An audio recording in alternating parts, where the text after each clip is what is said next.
In this episode, we will be discussing Arkansas tenant refusal of access to rental property.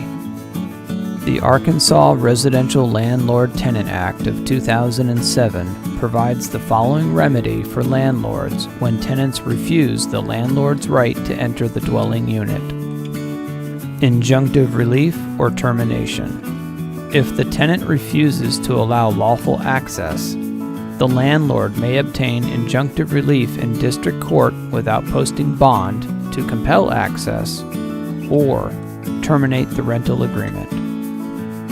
Damages and attorney's fees. In either case of compelling access or terminating the rental agreement through the use of the district court, the landlord may recover actual damages and reasonable attorney's fees.